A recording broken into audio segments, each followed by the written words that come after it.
Hello అండి. ఇవాళ మనం సగ్గుబియ్యం పాయసం చేసుకుందాము. మా వాళ్ళు ఏదైనా స్వీట్ అడిగారు నన్ను. సగ్గుబియ్యం పాయసం అయితే తొందరగా అయ్యిద్దని స్వీట్ చేద్దామని డిసైడ్ అయ్యాను.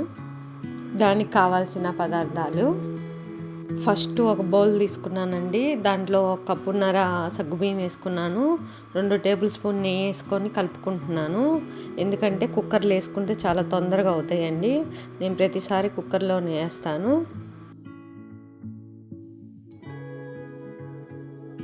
కుక్కర్ తీసుకున్నానండి. కుక్కర్లో వేస్తున్నాను. కప్పున్నర సగ్గుబియ్యానికి పెద్ద గ్లాస్తో 2 గ్లాసులు వాటర్ పోసానండి. ఎక్కువ విజిల్స్ రాకూడదండి. 1-1.5 చాలు, ఉడికిపోతాయి. లేకపోతే అడుగంటిద్ది. స్టవ్ వెలిగించి కుక్కర్ పెట్టేశానండి.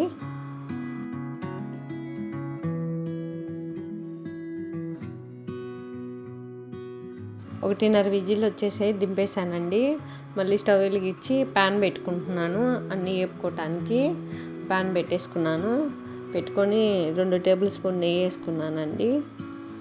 నెయ్యి వేసుకొని ఎండి ద్రాక్ష అందుకు వేపుకుంటున్నాను. జీడిపప్పు అందుకు వేపి పక్కన పెట్టేసుకుంటాను.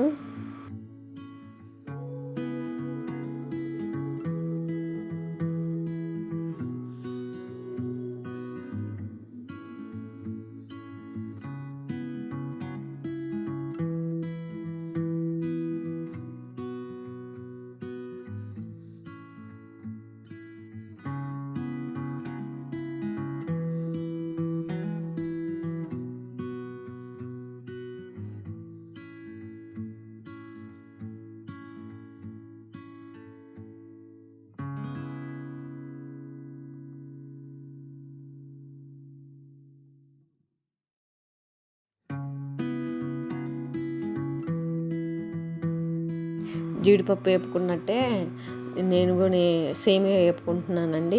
ఎక్కువ వేగొద్దు, లైట్గా ఎగితే చాలు, బాగా టేస్ట్ ఉంటుంది.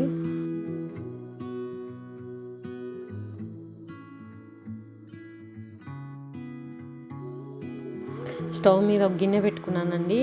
ఆ గిన్నెలో 3 గ్లాసులు వాటర్ పోసుకుంటున్నాను సేమియా వేసి ఉడకబెట్టడానికి.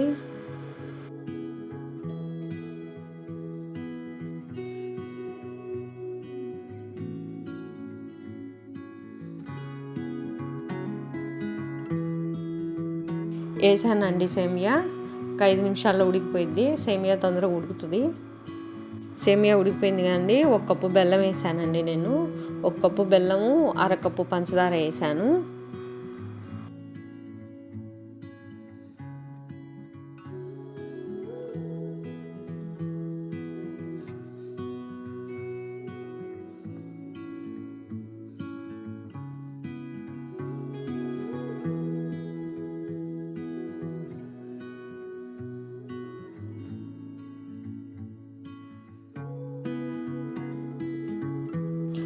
బెల్లం వేసాను కదండి. ఆ బెల్లం అంతా కరిగిపోయినాక సగ్గుబియ్యం ఉడకబెట్టుకున్నాను కదండి.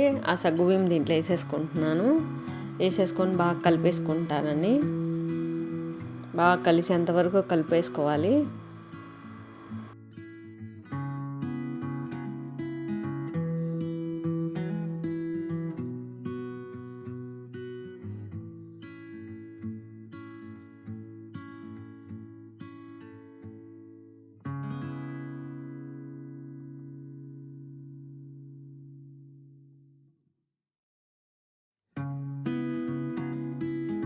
బాగా కలిసేంత వరకు కలుపుకొని అంతే పాలు పోసేసుకుంటున్నానండి.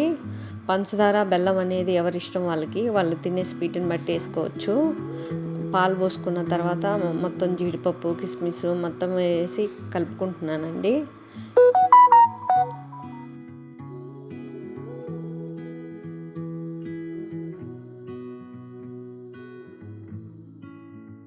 ఇంతేనండి, సగ్గుబియ్యం పాయసం చాలా టేస్ట్గా ఉంటుంది, సూపర్గా ఉంటుంది. సగ్గుబియ్యం పాయసం రెడీ.